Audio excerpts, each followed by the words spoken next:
wabarakatuh. Perkenalkan, nama saya Muhammad Rizky Awalguna.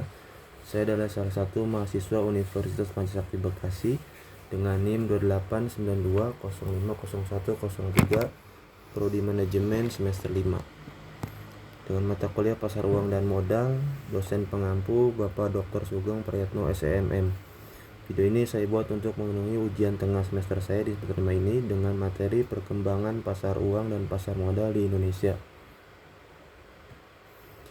Menurut Undang-Undang Nomor 8 Tahun 1995 tentang Pasar Modal atau UU EPM, dijelaskan bahwa pasar modal merupakan kegiatan bersangkutan dengan penawaran umum dan perdagangan efek.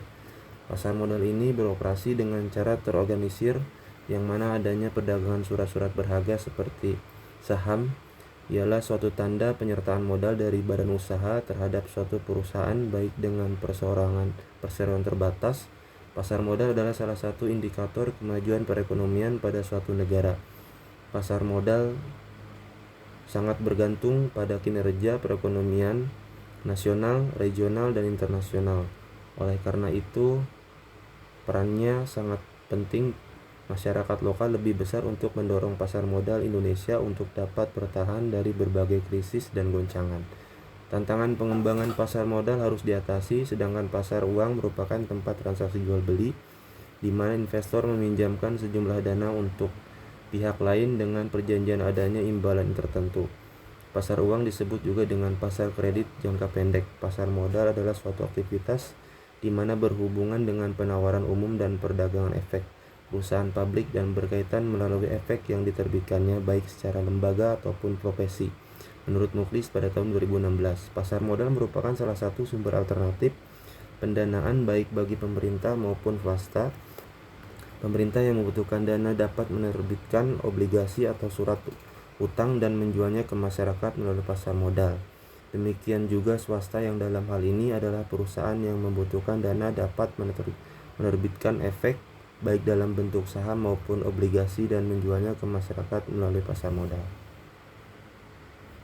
Hadirnya pasar modal di Indonesia adalah hal yang penting untuk pembangunan perekonomian nasional, yang mana dibuktikan dengan banyaknya industri dan perusahaan yang menggunakan sebagai media untuk berinvestasi dan untuk memperkuat posisi keuangannya. Secara kenyataan bahwa pasar modal sudah menjadi pusat saraf finansial atau financial nervous center terhadap perkembangan ekonomi modern. Terlebih, perekonomian modern tidak dapat perkembangan tanpa adanya pasar modal yang kuat dan dapat bersaing secara global. Menurut pendapat Jallow pada tahun 2009, bahwa pasar keuangan berperan penting untuk meningkatkan pertumbuhan ekonomi dengan cara mobilisasi sumber daya keuangan serta arus masuk modal. Perusahaan kemudian pemerintah dapat mengambil manfaat dari eksistensi pasar modal. Lalu menurut indeks harga saham gabungan atau IHSG, di mana berfungsi sebagai indikator perkembangan pasar modal Indonesia yang sekarang bernama Bursa Efek Indonesia atau BEI, telah membuktikan keadaan makroekonomi serta kondisi ekonomi global menyebabkan IHSG mengalami pergerakan yang sangat terkait dengan keadaan tersebut. Faktor lain yang juga berpengaruh terhadap pergerakan IHSG adalah kondisi politik dan keamanan negara. Kemudian hadirnya pasar uang di Indonesia merupakan suatu tempat hadirnya pemberi dari dana dengan calon konsumen. Hal ini dapat dilakukan secara langsung ataupun tidak langsung melalui perantara. Penyebab terjadinya pasar uang dikarenakan adanya transaksi permintaan atau penawaran terhadap sejumlah dana serta surat-surat berharga jangka pendek umumnya di bawah 270 hari. Salah satu contoh dari pasar uang yaitu deposito Eurodolar, surat berharga komersial atau commercial paper, dan treasury bills. Untuk itu, pada tulisan ini akan memberikan penjelasan mengenai bagaimana perkembangan pasar modal di Indonesia, bagaimana peluang pasar modal di Indonesia, serta bagaimana perkembangan pasar uang di Indonesia. Penelitian ini bertujuan untuk mengetahui perkembangan pasar modal di Indonesia, mengetahui peluang pasar modal di Indonesia, dan mengetahui perkembangan pasar uang di Indonesia. Selanjutnya, yang pertama, sejarah perkembangan pasar modal. Sejarah perkembangan pasar modal di Indonesia dapat dibagi dalam beberapa periode. Pembagian tersebut dimaksudkan karena ada hal-hal khusus yang terjadi dalam periode perkembangannya. baik dilihat dari sisi peraturan maupun dari sisi ekonomi, bahkan dari sisi politik dan keamanan. Adapun periode yang dimaksud yaitu sebagai berikut. Yang pertama, secara periode permulaan pada tahun 1878 sampai 1992 di Indonesia, kegiatan transaksi saham dan obligasi diawali pada abad ke-19 menurut buku Efek Cengiz yang dikeluarkan Veningen Vorden Efek ten Handel pada tahun 1939. Transaksi efek telah berlangsung sejak tahun 1880. Pada saat itu bursa belum dikenal, maka perdagangan saham dan obligasi dilakukan tanpa organisasi resmi sehingga catatan resmi tentang transaksi tersebut tidak lengkap. Saham atau obligasi yang diperjualbelikan saat ini adalah saham atau obligasi yang liatin di Bursa Amsterdam yang dimiliki oleh investor di Batavia, Surabaya, dan Semarang. Karena belum ada bursa resmi, dapat dikatakan bahwa periode ini adalah periode permulaan sejarah pasar modal di Indonesia. Kedua, periode pembentukan bursa pada tahun 1912 sampai 1925. Pembagian transaksi efek semakin meningkat, tetapi bursa yang resmi belum ada. Pada tanggal 14 Desember 1912, Amsterdam Efek ten Bond mendirikan cabang bursa di Batavia. Bursa ini merupakan bursa tertua keempat di Asia setelah Bombay, Hong Kong, dan Tokyo. Bursa yang dinamakan Vereniging voor de Efek ten Handel memperjualbelikan saham dan obligasi perusahaan atau perkebunan Belanda yang beroperasi di Indonesia. Obligasi yang diterbitkan pemerintah atau provinsi dan kota praja, sertifikat saham perusahaan-perusahaan Amerika yang diterbitkan oleh kantor administrasi di negeri Belanda, serta efek perusahaan Belanda lainnya. Pada awalnya hanya terdapat 13 anggota bursa yang aktif atau disebut maklar, yaitu Va Dunlop dan Kolff, Va Gifselman dan Step Up, Va Momod dan Co, Va Andre Witansi dan Co, Va Awe Delman, VAH Fujul Josten, Va Janet T. Wallen, Va Welkert dan Ved Linden, Va Walbring dan Co, Va Vermery dan Co, Va Groove, Va T. Brothers. Setelah 7 bulan ditutup pada tanggal 23 Desember 1940, Bursa Efek Jakarta kembali diaktifkan. Akan tetapi aktifnya Bursa Efek 2 setelah berdirinya Bursa Efek Batavia pada tanggal 11 Januari 1925 terbentuk Bursa Efek Surabaya. Kemudian pada tanggal 1 Agustus 1925 terbentuk Bursa Efek Semarang. Selanjutnya ketiga, yaitu periode awal kemerdekaan. Pada tahun 1925 sampai 1952, perkembangan perdagangan efek pada periode ini berlangsung marak, tetapi tidak bertahan lama karena terjadinya resesi ekonomi pada tahun 1929 dan pecahnya Perang Dunia II. Pada saat Perang Dunia II, bursa efek di negeri Belanda tidak aktif karena sebagian saham milik orang Belanda dirampas oleh Jerman. Hal ini sangatlah berpengaruh terhadap bursa efek Indonesia. Ketika keadaan semakin memburuk dan Bursa Efek Jakarta tidak dapat beroperasi pada tanggal 10 Mei 1940, Bursa Efek Jakarta resmi ditutup. Sebelumnya Bursa Efek Surabaya dan Semarang telah lebih dahulu ditutup pada tanggal 23 Desember 1940. Kemudian Bursa Efek Jakarta kembali diaktifkan karena selama Perang Dunia II Bursa Efek Paris tetap berjalan. Demikian pula halnya dengan Bursa Efek London yang hanya ditutup beberapa hari. Akan tetapi aktifnya Bursa Efek Jakarta tidak berlangsung lama ketika Jepang masuk ke Indonesia pada tahun 1942. Bursa Efek Jakarta kembali ditutup setelah proklamasi kemerdekaan Indonesia. Keadaan ekonomi begitu buruk. Republik Indonesia yang baru merdeka berada dalam kondisi keuangan yang sangat memprihatinkan. Sementara pada sisi lain, operasionalisasi pemerintahan tidak dapat ditunda. Kesulitan tersebut masih ditambah dengan persoalan moneter. Di tengah-tengah masyarakat beredar 3 jenis mata uang, yaitu mata uang Republik, mata uang penjajahan Belanda, dan mata uang pendudukan Jepang. Agar roda pemerintahan dapat berjalan, pemerintah RI meminta persetujuan Badan Pekerja Komite Nasional Indonesia Pusat atau BPKNIP untuk melakukan pencarian pinjaman nasional dengan Undang-Undang Nomor 4 Tahun 1945. Pinjaman dari masyarakat mulai dihimpun. Berdasarkan alasan tersebut, pada tahun 1947 pemerintah berencana untuk membuka kembali Bursa Efek Jakarta. Akan tetapi rencana ini tertunda karena terhambat oleh situasi ekonomi yang memburuk sejak penyerahan kedaulatan kepada pemerintah Republik Indonesia oleh pemerintah Belanda pada tahun 1949. Beban utang luar negeri dan dalam negeri semakin membengkak sehingga menyebabkan defisit yang sangat besar. Keadaan tersebut menyebabkan pemerintahan Indonesia memprioritaskan pembukaan kembali Bursa Efek Jakarta dalam program kerjanya agar masyarakat tidak dirugikan.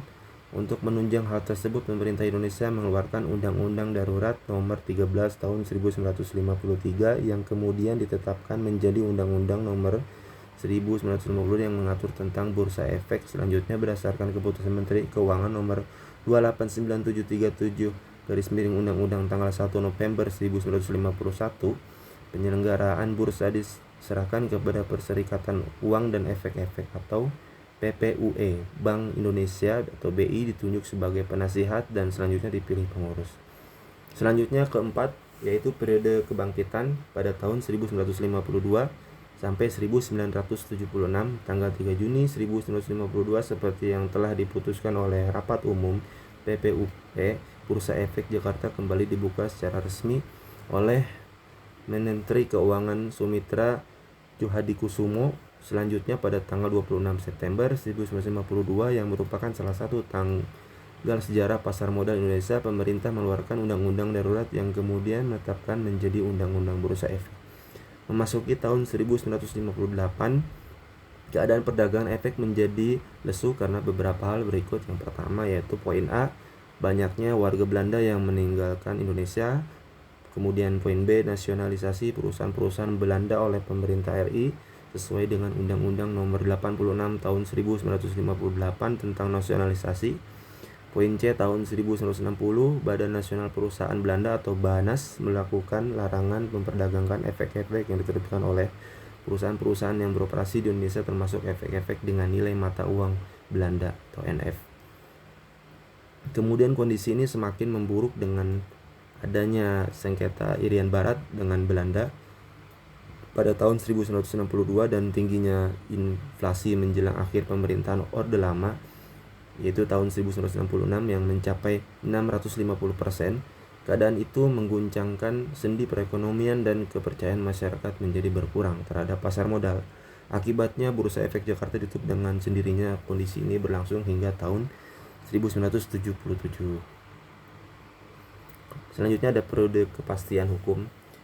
Pada tahun 1995 sampai dengan sekarang, dampak positif dari kebijakan deregulasi telah menebalkan kepercayaan investor dan perusahaan terhadap pasar modal Indonesia. Hal ini tersebut ditandai dengan lahirnya Undang-Undang Nomor 8 Tahun 1995 tentang pasar modal yang berlaku efektif sejak tanggal 1 Januari 1996.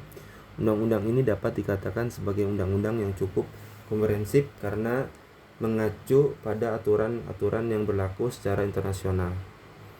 Undang-undang ini dilengkapi dengan PP Nomor 45 Tahun 1995 tentang penyelenggaraan kegiatan di bidang pasar modal dan PP Nomor 46 Tahun 1995 tentang cara pemeriksaan di bidang pasar modal. Kemudian ada beberapa keputusan menteri dan seperangkat peraturan yang dikeluarkan oleh Bapepam yang jumlahnya lebih dari 150 buah peraturan. Salah satu hal yang perlu dicermati dalam Undang-Undang Pasar Modal adalah diberikannya kewenangan yang cukup besar dan luas kepada Bapepam selaku badan pengawas undang-undang ini, dengan tegas mengamanatkan kepada Bapepam untuk melakukan penyelidikan, pemeriksaan, dan penyidikan terhadap kejahatan dan yang terjadi di bidang pasar modal. Selain itu, Bapepam merupakan Sub-Regulator Organization atau SBO yang menjadikan Bapepam mudah untuk bergerak dan menegakkan hukum sehingga menjamin kepastian hukum. Selanjutnya kita bahas perkembangan pasar uang di Indonesia. Pasar uang yang sangat dibutuhkan dalam sistem perekonomian karena banyaknya lembaga atau perusahaan serta individu yang mengalami arus kas yang tidak sesuai antara inflow dan outflow. Untuk mengatasi masalah tersebut, perusahaan pada saat kasnya mengalami defisit sementara dapat memasuki pasar uang sebagai peminjam dengan mencari lembaga keuangan atau pihak lain yang memiliki surplus dana Menurut Widyasari pada tahun 2014, pasar uang money market di Indonesia masih relatif baru dibanding dengan negara-negara maju. Namun seiring dengan perkembangannya, pasar uang di Indonesia juga ikut berkembang walaupun tidak semarak perkembangan pasar modal. Pemerintahan uang berdasarkan kepada ataupun pada motif orang yang memegang uang. Teori klasik itu menyatakan bahwasannya pemegang uang merupakan sesuatu yang bertujuan untuk transaksi saja. Menurut Sugiantnik dan kawan-kawan pada tahun 2022, secara fungsional, pasar uang merupakan tempat transaksi jual beli di mana investor meminjamkan sejumlah dana untuk pihak lain dengan perjanjian adanya imbalan tertentu. Pasar uang disebut juga dengan pasar kredit jangka pendek. Hal tersebut dikarenakan pasar uang merupakan kegiatan di mana surat berharga atau efek diperdagangkan untuk memenuhi permintaan dan penawaran dalam jangka waktu pendek tanpa batasan tempat. Tujuan utama pasar uang adalah menjadi jembatan bagi pihak yang membutuhkan uang dan pihak yang meminjamkan uangnya. Perubahan-perubahan yang ada di dalam titik keseimbangan pasar uang ditentukan oleh perekonomian tiga sektor, di mana perekonomian tiga sektor itu pada umumnya disebabkan oleh satu, pertambahan investasi perusahaan dan pengeluaran pemerintah. Dalam kegiatan investasi dalam perusahaan dan pengeluaran pemerintah biasanya keduanya merupakan salah satu bagian dari pembelanjaan negara atau pembelanjaan agregat. 2. Pertambahan pasar dan penawaran uang. Kenaikan pada kegiatan pajak juga akan mengakibatkan pengurangan pengeluaran agregat karena kurva ISO akan berpindah tempat ke IS, sedangkan kurva LM akan tetap pada posisinya. Selanjutnya, harga dalam pasar uang konvensional biasanya dinyatakan dalam suatu persentase yang mewakili pendapatan atau return. Berkaitan dengan penggunaan uang untuk jangka waktu tertentu, pelaku dalam pasar uang umumnya disebut peminjam atau borrowers, yang pemberi pinjaman lenders. Pasar uang memiliki beberapa ciri-ciri sebagai berikut. Yang pertama adalah periode waktunya sangat pendek sehingga hanya bisa memenuhi permintaan dan penawaran dana dalam jangka waktu yang singkat.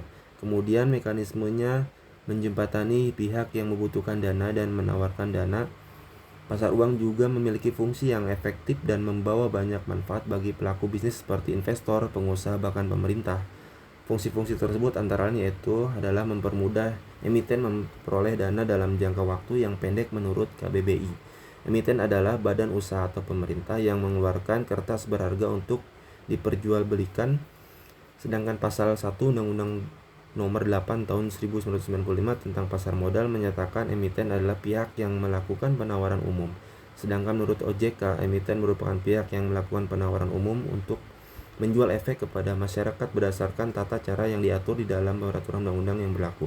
OJK adalah institusi yang bukan hanya menyandang independen, berdiri sendiri, namun wewenangnya juga berbeda dengan wewenang lembaga sebelumnya yakni Bank Indonesia yang selama ini tidak memiliki kewenangan untuk melakukan penyidikan, namun Bank Indonesia yang selama ini tidak memiliki kewenangan untuk melakukan penyidikan, namun OJK memilikinya. Merujuk pada tujuan utamanya yaitu menjadi jembatan bagi pihak yang membutuhkan uang dan pihak yang meminjamkan uangnya. Fungsi pasar uang ini menjadi salah satu fungsi yang paling bermanfaat bagi pelaku bisnis. Meningkatkan laju pembangunan negara. Fungsi ini memiliki manfaat yang paling signifikan untuk pemerintahan. Pemerintahan akan menerbitkan serta menjual instrumen pasar uang yang apabila kemudian dibeli oleh masyarakat untuk digunakan dalam pembangunan negara, maka masyarakat tersebut turut berperan aktif dalam pembangunan negara. Menghimpun dana masyarakat yang berlebih kembali ke tujuan utama pasar uang. Adanya pasar uang akan mempertemukan investor. Selanjutnya itu mencegah terjadi krisis. Kemudian pasar uang dalam bank sentral berfungsi untuk mengendalikan kestabilan laju sistem perbankan, sehingga salah satu fungsinya adalah mencegah terjadinya krisis, menyediakan opsi investasi low risk bagi investor. Sedikit berbeda dengan pasar modal. Pasar uang menyediakan opsi investasi yang rendah risiko karena pasar uang jauh lebih stabil dengan laba pasti serta prosedurnya yang mirip utang piutang dengan tambahan bunga. Pada pembahasan di atas disebutkan instrumen pasar uang. Instrumen pasar uang merupakan instrumen yang diperdagangkan dalam pasar uang dan memiliki jatuh tempo kurang dari 1 tahun, meliputi sertifikat Bank Indonesia atau SBI, surat utang yang diterbitkan oleh BI dan jatuh temponya 1 hingga 3 bulan. Kemudian surat berharga pasar uang SBPU, surat berharga yang diterbitkan oleh bank. Money mengalihkan kelebihan uang jangka pendek bank sementara serta jatuh temponya sangat singkat, yaitu hanya 7 hari. Kemudian sertifikat deposit sama dengan SBPU, yaitu surat berharga yang dikeluarkan bank namun dalam jumlah tertentu dan bisa dipindahtangankan. Kemudian treasury bills atau T-bills, surat utang yang diterbitkan oleh pemerintah untuk masyarakat umum dalam jangka waktu yang pendek. Kemudian commercial paper, perdagangan inventaris atau biaya pengelolaan modal kerja dalam waktu pendek. Kemudian bankers acceptance, berbentuk wesel yang menjadi solusi-solusi atas pemerasan agal bayar dari perdagangan luar negeri seperti ekspor atau impor. Instrumen pasar uang syariah, seiring berjalannya waktu perkembangan pasar uang sampai dengan pasar uang model syariah di mana kegiatan dijalankan sesuai dengan syariat Islam. Selanjutnya ada perbedaan pasar uang dan pasar modal, yaitu sebagai berikut. Perbedaan terkait jangka waktu dan kelola. Pasar uang yang menawarkan transaksi dalam jangka waktu yang pendek, sedangkan pasar modal sebaliknya. Perbedaan berdasarkan otoritas tertinggi.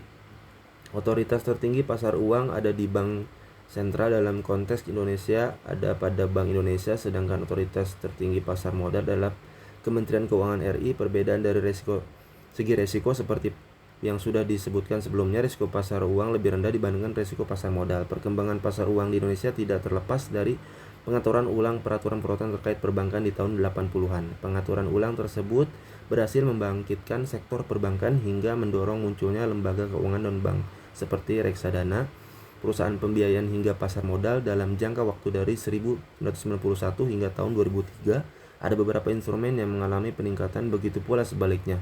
Beberapa instrumen seperti SBI, deposit komersial, dan pasar uang antara bank atau PUAB merupakan instrumen yang paling berkembang. SBI dan PUAB mengalami peningkatan ketika krisis pada tahun 1997, sedangkan SBPU dalam perkembangannya mengalami fluktuasi, angkanya cenderung naik pada tahun 1993 dan turun ketika mendekati krisis pada tahun 1996 dan tidak diperdagangkan lagi pada tahun 1998. Deposit komersial juga mengalami fluktuasi dalam perkembangannya, angkanya meningkat sejak 1993 hingga 1995 dan kemudian turun pada krisis 1997 sehingga deposit komersial tidak diperdagangkan secara aktif. Sedangkan penurunan angka yang cukup signifikan terjadi pada commercial paper atau CP. CP menurun sejak tahun 1995 karena adanya kriteria tertentu yang beratkan perusahaan menerbitkan CP. Banyak dari perusahaan-perusahaan penerbit CP tidak dapat memenuhi kriteria tersebut, ditambah dengan adanya krisis. Untuk perkembangan ke depan, BI selaku pemegang otoritas tertinggi dari pasar uang menyiapkan blueprint pengembangan pasar uang atau BPPU yang memiliki 3 fokus utama serta 5 visi di tengah perkembangannya pasar uang global. Fokus utama BPPU antara lain adalah digitalisasi dan penguatan infrastruktur pasar keuangan, meningkatkan efektivitas transmisi kebijakan moneter, dan mengembangkan sumber pembiayaan ekonomi dan pengelolaan risiko. Jadi kesimpulannya di sini yaitu Indonesia pasar modal telah hadir jauh sebelum kemerdekaan Indonesia, yaitu sejak zaman kolonial Belanda, tepatnya pada tahun 1912 di Batavia, yang didirikan oleh pemerintah Hindia Belanda untuk kepentingan pemerintah kolonial atau VOC. Walaupun pasar modal telah ada sejak tahun 1912, akan tetapi pada kenyataannya perkembangan dan pertumbuhan pasar modal tidak berjalan seperti yang diharapkan. Beberapa periode kegiatan pasar modal juga mengalami kevakuman yang disebabkan oleh beberapa modal seperti adanya pengaruh dari Perang Dunia ke-1 dan 2. Instrumen keuangan yang diperdagangkan di pasar modal merupakan instrumen jangka panjang, jangka waktu lebih dari 1 tahun seperti saham, obligasi, waran, reksadana, dan berbagai instrumen derivatif seperti option, futures, dan lain-lain. Instrumen keuangan produk yang diperdagangkan di pasar modal Indonesia terdiri dari saham, surat utang atau obligasi, reksadana, exchange atau produk yang diperdagangkan di pasar modal Indonesia terdiri dari beberapa trade fund, ETF, dan derivatif. Pasar uang merupakan tempat transaksi jual beli di mana investor meminjamkan sejumlah dana untuk pihak lain dengan perjanjian adanya imbalan tertentu. Sedangkan pasar uang disebut juga dengan pasar kredit jangka pendek. Hal tersebut dikarenakan pasar uang merupakan kegiatan di mana surat berharga atau efek diperdagangkannya untuk memenuhi permintaan dan penawaran dalam jangka waktu pendek tanpa batasan tempat. Saya rasa cukup. Sekian dan terima kasih video dari saya. Kurang dan lebihnya saya mohon maaf. Wassalamualaikum warahmatullahi wabarakatuh.